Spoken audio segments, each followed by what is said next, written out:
अक्सर लोग रामायण और महाभारत दोनों के डिफरेंस को भूल जाते हैं और इन दोनों महाकाव्यों के फैक्ट्स को एक दूसरे के साथ जोड़ देते हैं। जैसे क्यों? तो क्या पार्वती ने 4 से शादी नहीं की थी क्या? कौन पार्वती? अबे पार्वती ने नहीं, कुंती ने पांडवों से शादी की थी। रामायण तो तुमने पढ़ा है नहीं। अनपढ़ गवार साले। अबे कुंती उनकी माँ थी, पांडवों से शादी की थी। द्रोही। अबे द्रौपदी।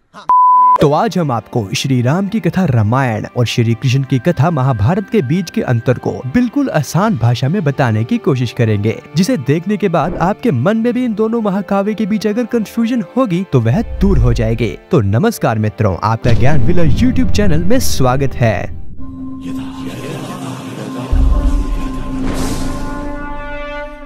मित्रों, भगवान श्री हरि विष्णु ने इस पृथ्वी पर समय समय पर अवतार लिया था। उन्होंने अब तक इस पृथ्वी पर 23 अवतार लिए हैं, जिनमें उनके सबसे मुख्य अवतार भगवान श्री राम और भगवान श्री कृष्ण के अवतार हैं। रामायण और महाभारत इन्हीं दो अवतारों की गाथा है। रामायण श्री राम से संबंधित है, जबकि महाभारत श्री कृष्ण से। रामायण और महाभारत में समय का एक बहुत बड़ा अंतर है। रामायण द्वापर युग में घटी थी और महाभारत त्रेता युग में। श्री हरि नारायण ने रामायण में राम का अवतार लिया था, जबकि महाभारत में उन्होंने श्री कृष्ण का अवतार लिया था। जहां रामायण आज से लगभग 7000 वर्ष पहले हुई थी, वहीं महाभारत 5000 वर्ष पहले हुई बताई जाती है। रामायण महाभारत के समय से पहले की रचना है। कारण यही है कि रामायण के पात्रों का महाभारत में वर्णन मिलता है, जबकि महाभारत के किसी भी पात्र का रामायण में कोई वर्णन ही नहीं है। जैसे हनुमान जी, परशुराम जी और जामवंत जी एक ऐसे पात्र हैं जो रामायण में थे और इनका वर्णन महाभारत में भी कई बार हुआ है।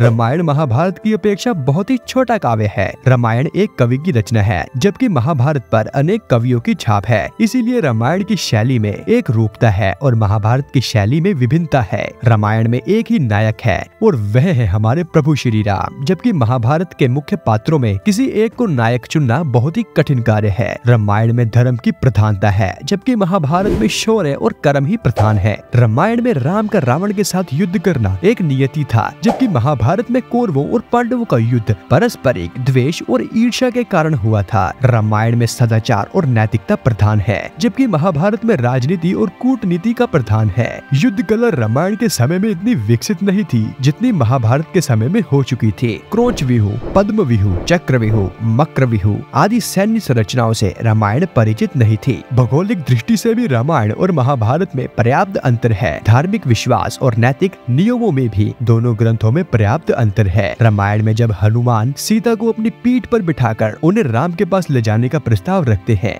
तब माँ सीता पर पुरुष स्पर्श के बहस से उसे अस्वीकार कर देती है। सीता को अपनी चारित्रिक शुद्धि प्रमाणित करने के लिए अग्नि परीक्षा देनी पड़ती है, किंतु महाभारत में जयद्रथ द्वारा द्रौपदी के अपहरण के पश्चात उसे कोई अग्नि परीक्षा नहीं देनी पड़ती। दुर्योधन भरी सभा में द्रौपदी का अपमान करता है और गुरुजन उसे रोक भी नहीं पाते। दोनों ग्रंथों के नैतिकता और वैवाहिक विचारों में काफी मतभेद हैं। युद्ध के विषय में भी महाभारत के समय में नैतिक आदेशों का हास्य हो रहा था। रामायण में प्रभु श्री राम घायल रावण पर प्रहार नहीं करते, लेकिन महाभारत के युद्ध में समस्त नियमों का उल्लंघन करते हुए 7 महारथियों द्वारा, जिसमें से स्वयं युद्ध की शिक्षा देने वाले द्रोण भी शामिल थे, निशस्त्र अभिमन्यु पर एक साथ प्रहार करते हैं। इसी प्रकार द्रोण और कर्ण की हत्या भी पांडवों द्वारा की जाती है। अश्वत्थामा सोते हुए पांडवों के 5 पुत्रों की हत्या कर देते हैं। महाभारत में एक सिंहासन था जिस पर सभी बैठना चाहते थे और अधिकार रखना चाहते थे, जबकि रामायण में भी एक ही सिंहासन था, लेकिन उस पर बैठना कोई नहीं चाहता था। भाई ने भी बड़े भाई के लिए सिंहासन त्याग दिया था। वास्तव में महाभारत सत्ता को केंद्र में रखकर लिखी गई है, जबकि रामायण संबंधों को केंद्र में रखकर लिखी गई है। रामायण में 24,000 श्लोक हैं, जबकि महाभारत को अब तक विश्व का सबसे बड़ा ग्रंथ माना गया है, जिसमें लगभग 1 लाख से भी ज्यादा श्लोक हैं। महाभारत कुरुक्षेत्र के युद्ध के साथ समाप्त होती है, जिसमें सभी 100 कौरव 5 पांडवों द्वारा